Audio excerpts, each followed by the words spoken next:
Hello there, sword friends. Today I would like to prattle on a little bit about the tips of Japanese swords and the differences between them, what I think about them, etc., etc. If you would find that interesting, if you thought, hey, all Japanese swords look the same, well, here are some differences that may be of interest to you. Now, I'm making this video more or less to address that point. I hear very often all Japanese katana are kind of the same.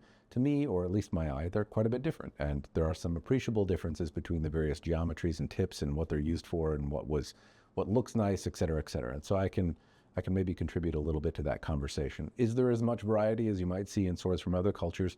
Probably not. They're a little bit more subtle in the changes, but there are certainly differences, and hopefully some of those are clear after watching this video.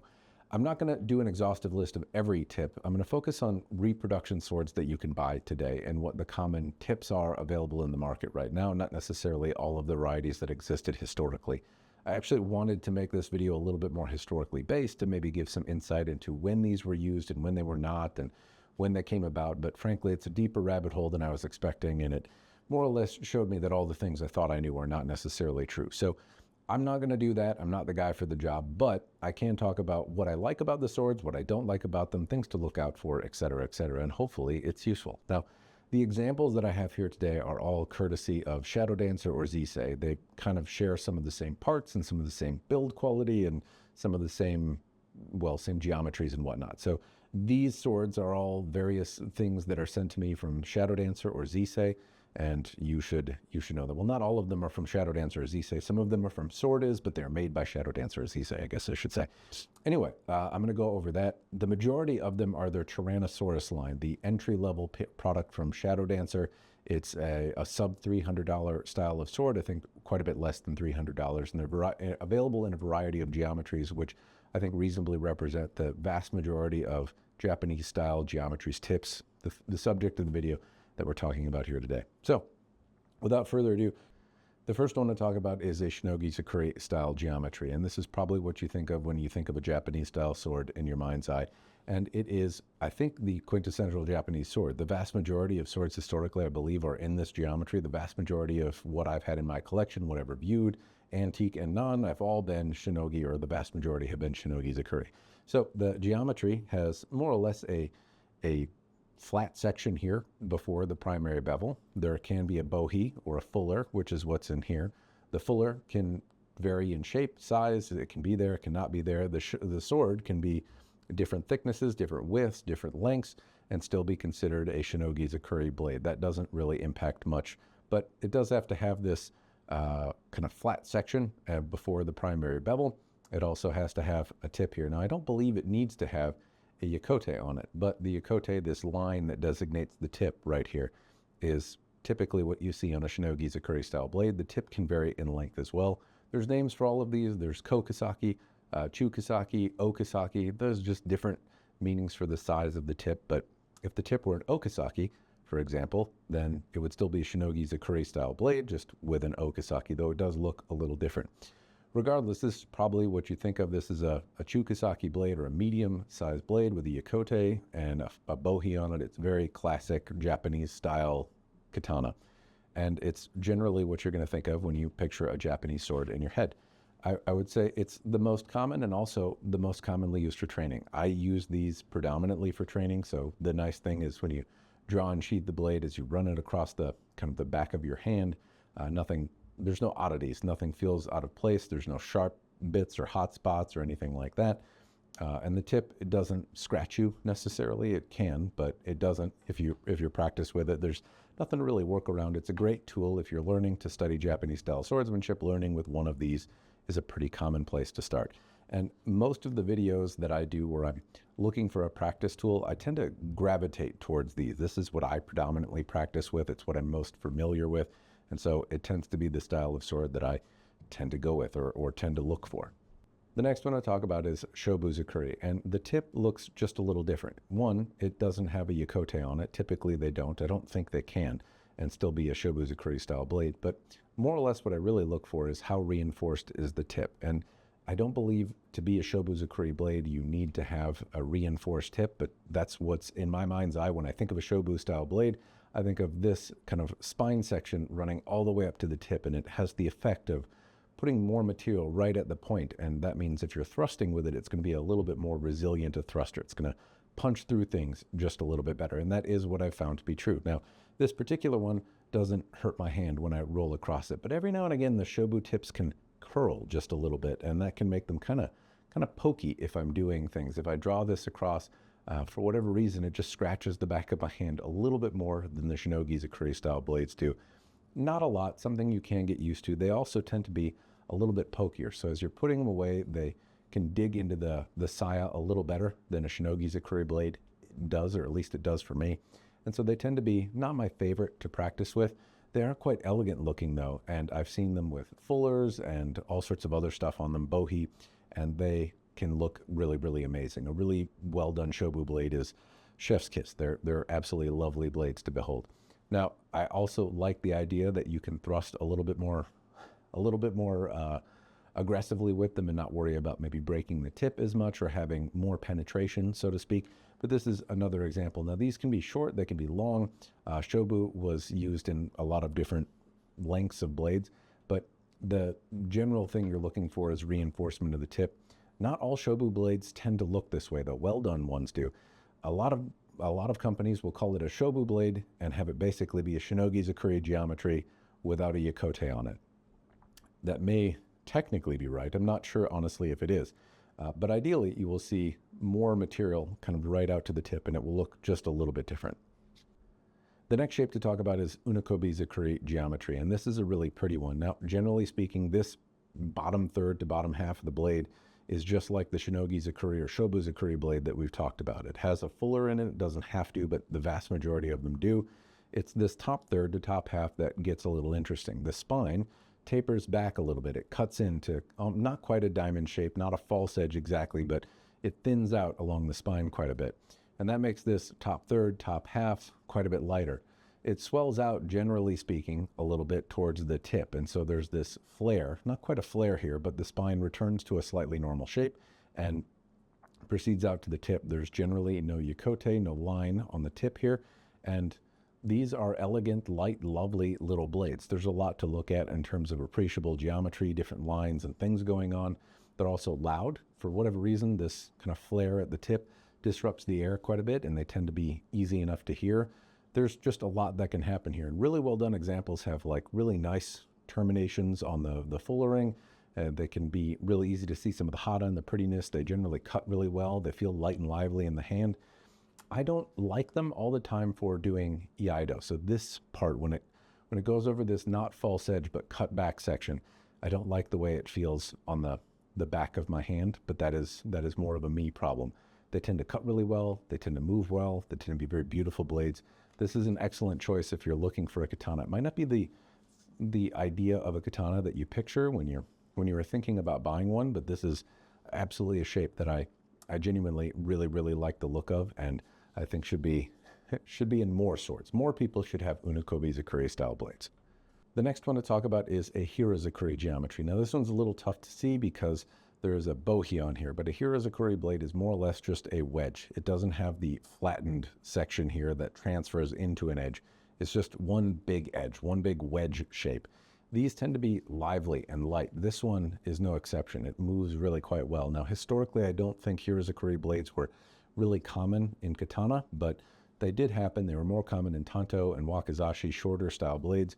A long blade, it is a very, or at least this one, the one by Shadow Dancer, and most frankly of the Hira Zakuri blades I felt, are like little light laser beams. They are incredibly effective cutters. It would be a recommendation for somebody looking to do trick cutting. If you're cutting predominantly pool noodles, water bottles, tatami mats, they can absolutely do that. But if you're trying to pull off harder things where you need to generate speed quickly, this very light sword is well suited to that task.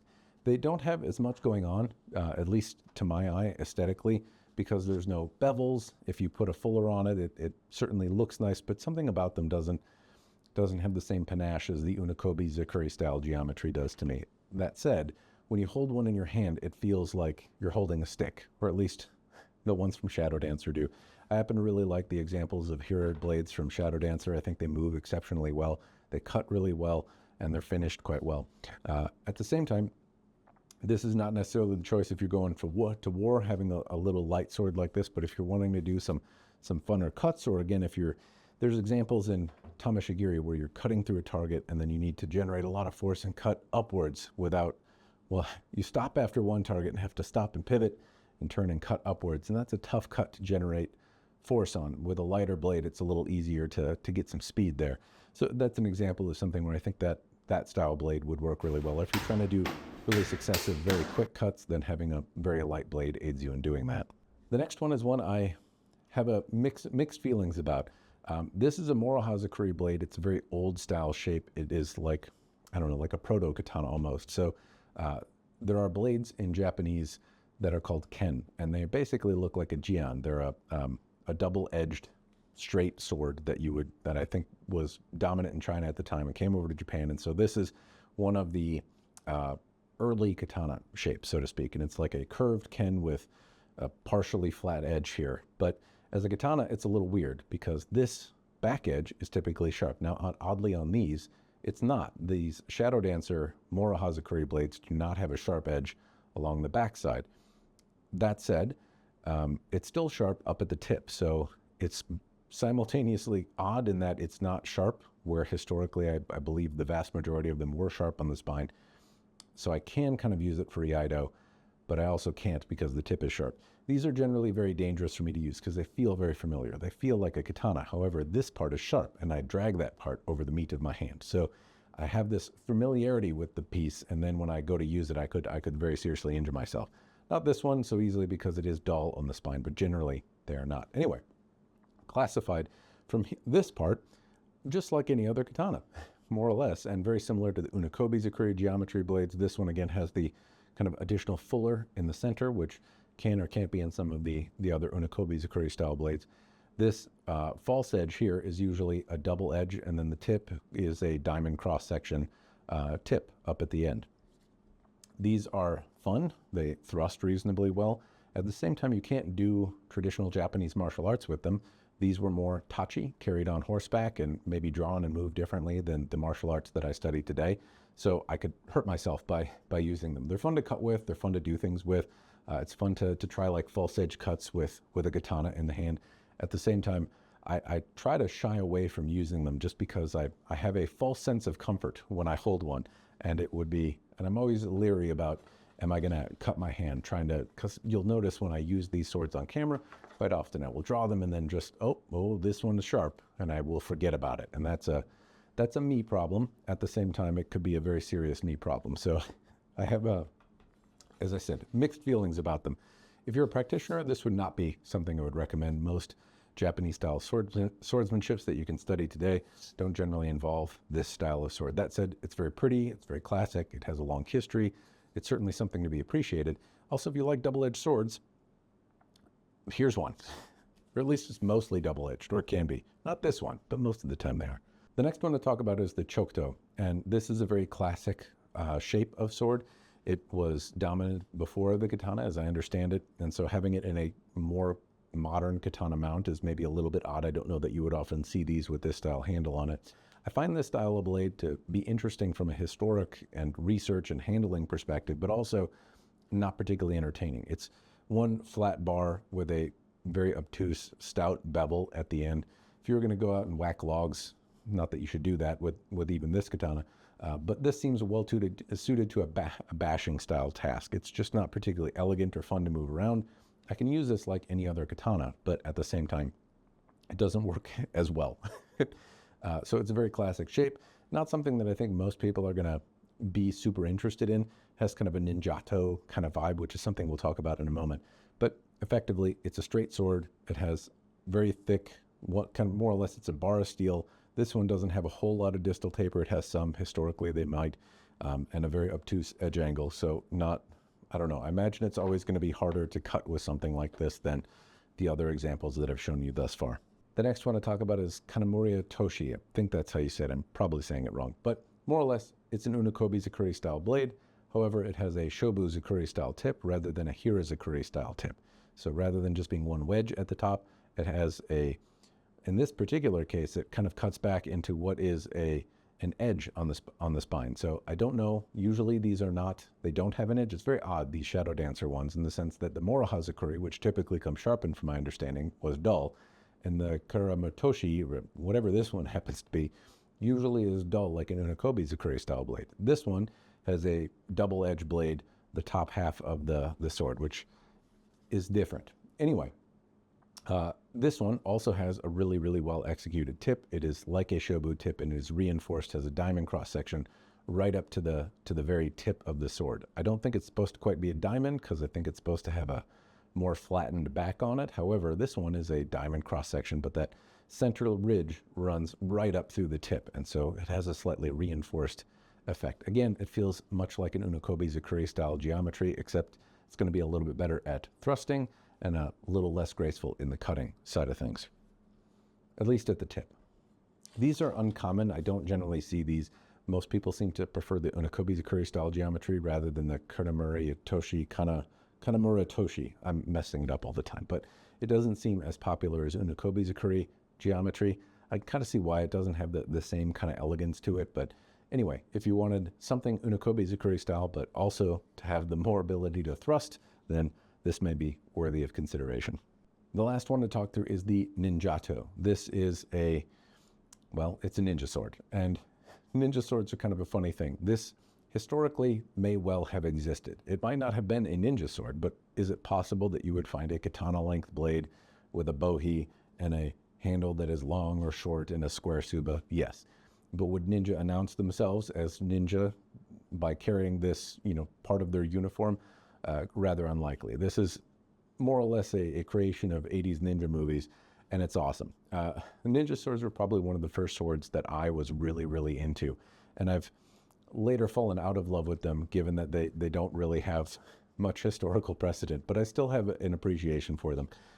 Generally, they're classified by a long katana length blade that is straight. It's more or less a Shinogi Zukuri style blade. Some have kisaki on them with a yakote, some do not. Some have bohi or fullering, some do not.